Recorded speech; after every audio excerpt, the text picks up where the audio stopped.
Next up are two of our biggest hits from our inaugural Sous Vide conference. They are the Blue Ribbon Award winning pie makers from Flour, Sugar, Butter, Paul Arguin and Chris Taylor. Hi, I'm Chris Taylor, and this is Paul Arguin, and we're going to be talking today about Sous Vide in the Sweet Kitchen Perfect Fruit Pies. So a little bit about us briefly. We are national pie competition bakers. We're also the authors of a cookbook, The New Pie, Modern Techniques for the Classic American Dessert, published through Penguin Random House. And it includes several sous vide pie recipes, several of which Paul has won blue ribbons at the National Pie Championships. And we're going to talk to you today about using sous vide to make the perfect fruit pie filling.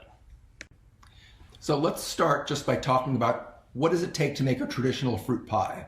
So it consists of a flaky pastry dough that you put into a pie plate. You fill it with fruits, sugar, a thickener of some kind, such as cornstarch, more raw pie dough on the top, and then you bake it in a hot oven.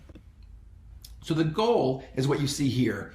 You want browned and crisp pastry, cooked fruits that no longer have that raw fruit flavor. The fruit juices that are released by those fruits are thickened into a gel matrix, and you end up with a slice of pie that is attractive and holds its shape. So a lot has to happen simultaneously when you're making a pie. The water in the pie dough must reach the boiling point, 212 degrees Fahrenheit, in order to turn to steam. The crust has to far exceed that boiling point in order to brown and become crisp. On the other hand, the fruit that's inside, as it's heated a little bit more gently, needs to soften, release its juice, and that causes the fruits to shrink a little bit and lose their raw flavor. The pectin that's in the fruit will start to gel at around 150 degrees. And then the juice that's released is dissolving that sugar, hydrating the thickener, and then as that continues to get hotter and hotter, that thickener will release will reach its gelling point, usually between 170 to 190, depending on which thickener you're using. So why do pies fail? What you see here is a picture of a pie that's kind of burnt. Very sad. Burnt on some parts. It looks underdone in others. There's a big gap of air at the top of that pie and mushy fruits sitting at the bottom. So crust and the filling can cook at different rates. You could end up either with raw crust, burnt crust, undercooked or overcooked fruits. You can end up with a liquid versus thickener mismatch. So what that means is, let's say you have particularly juicy fruits that released a ton of liquid, you didn't add enough thickener, so now you have a soupy mess in the bottom of your pie. Or let's say it wasn't a particularly juicy fruit that cooked. Now you have too much thickener and you've got a pasty, gluey mess. Being that the pie cooks from the outside in, the edges could cook faster than the center of your pie, which means that the fruits on the center of your pie are still raw and undercooked.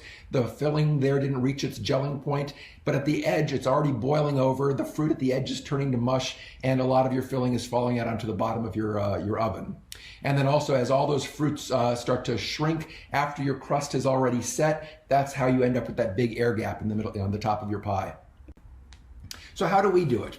We've vacuum sealed the fruits along with some sugar and sometimes the thickener already inside a bag. You place that into a water bath usually between 140 to 160 degrees, which is the point at which pectin sets into a thermostable form. Okay. Once the fruits are finished cooking, you take them out of the water bath, cool them slightly as you get your crust all ready. You pour those cooked fruits into the pie. You can then put either another piece of pastry on top, do a crumb topping, however you want to finish the pie. And now when you bake the pie, you can focus solely on getting the crust to the perfect level without having to worry so much about the fruits, because you've already taken care of it during the sous videing step. And the additional heat isn't going to cook it any further. Correct, because the pectin has set into a thermal stable form.